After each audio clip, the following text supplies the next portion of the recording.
মানুষ কবর থেকে উঠে দাঁড়াবে খালি পায়ে, উলঙ্গ অবস্থায়, ভয়ে কাঁপতে কাঁপতে। চোখে থাকবে আতঙ্ক, হৃদয়ে থাকবে অজানা ভয়। কেউ বলবে, হায়, আমাদের ঘুমের জায়গা থেকে কে আমাদের উঠিয়ে দিল?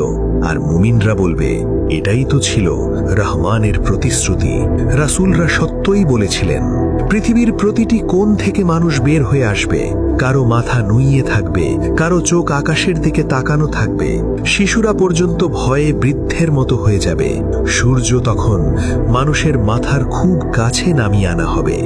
ঘাম ঝরতে থাকবে, কারো ঘাম হাঁটু পর্যন্ত, কারো বুক পর্যন্ত, কারো আবার কান পর্যন্ত পৌঁছে যাবে। এই হবে হাসরের দিনের শুরু।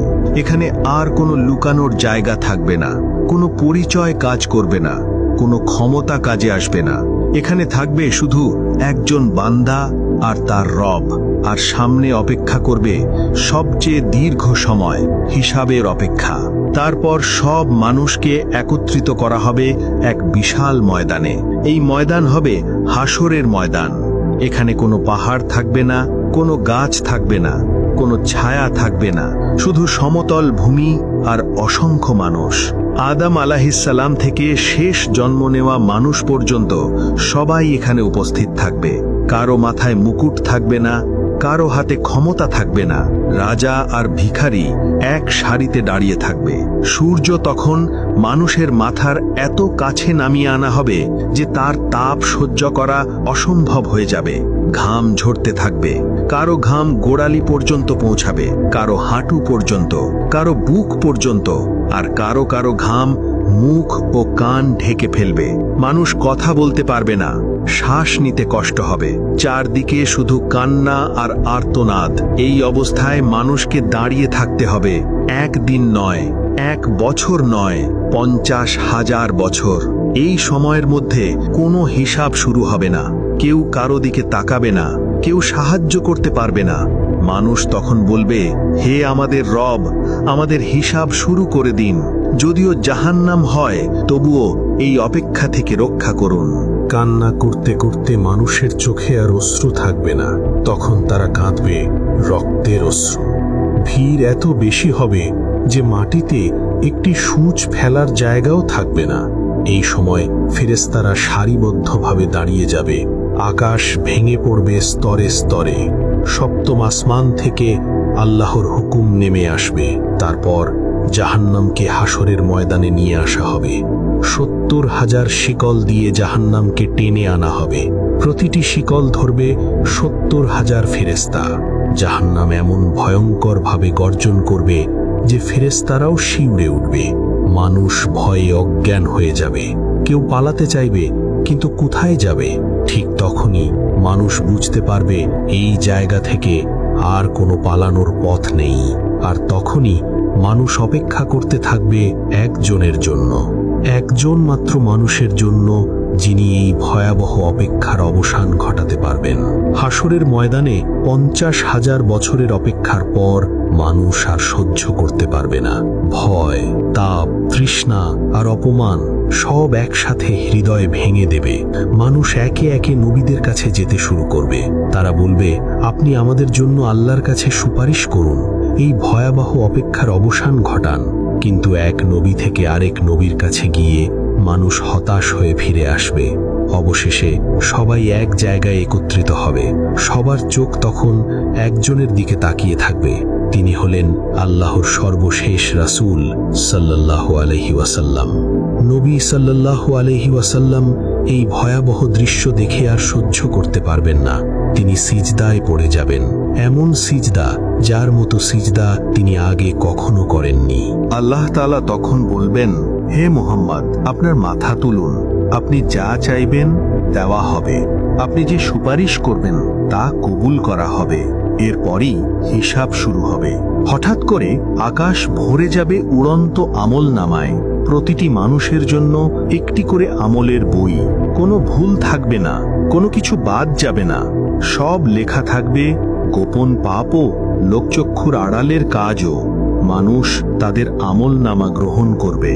যাদের ডান হাতে বই দেওয়া হবে তাদের মুখ উজ্জ্বল হয়ে উঠবে।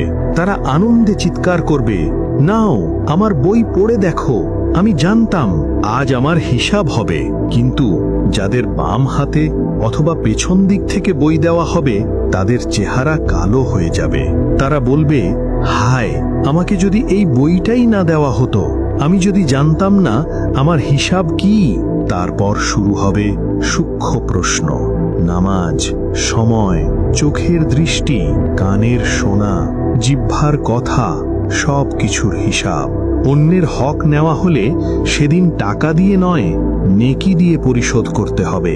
আর যাদের নেকি শেষ হয়ে যাবে তাদের ওপর অন্যের গুনাহ চাপিয়ে দেওয়া হবে।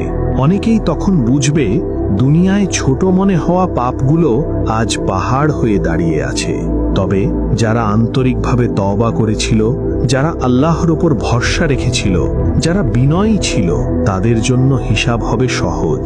কিছু মানুষ থাকবে যারা কোনো হিসাব ছাড়াই জান্নাতে প্রবেশ করবে, কিন্তু এখনো বাকি থাকবে সবচেয়ে ভয়ঙ্কর অধ্যায়, কারণ সামনে অপেক্ষা করবে সবচেয়ে ভয়ঙ্কর পরীক্ষাটি, সিরাত। জাহান্নামের উপর একটি সেতু স্থাপন করা হবে। এই সেতু হবে চুলের থেকেও সরু, তলোয়ারের থেকেও ধারালো। এর নিচে জ্বলতে থাকবে ভয়ঙ্কর জাহান্নাম। আগুনের শিখা ঊর্ধ্বমুখী হয়ে উঠবে। চিৎকার আর আর্তনাদে মহাবিশ্ব কেঁপে উঠবে। এখন প্রত্যেক মানুষকে এই সেতু পার হতে হবে। কেউ পার হবে বিদ্যুতের মতো দ্রুত, কেউ বাতাসের মতো, কেউ দৌড়ে, কেউ হাঁটতে হাঁটতে, আর কেউ হামাগুড়ি দিতে দিতে। সবকিছু নির্ভর করবে দুনিয়ায় করা আমলের ওপর। এই সেতুতে মানুষের আমলই হবে তার আলো। কারো সামনে থাকবে উজ্জ্বল আলো, কারো ডান পাশে থাকবে দুর্বল আলো। কিন্তু মুনাফিকদের আলো হঠাৎ নিভে যাবে। তারা চিৎকার করবে, দয়া করে আমাদের জন্য অপেক্ষা করো, আমাদের কিছু আলো দাও। কিন্তু তখন বলা হবে, ফিরে যাও, দুনিয়ায় ফিরে যাও, যেখানে আলো জ্বালানোর সুযোগ ছিল।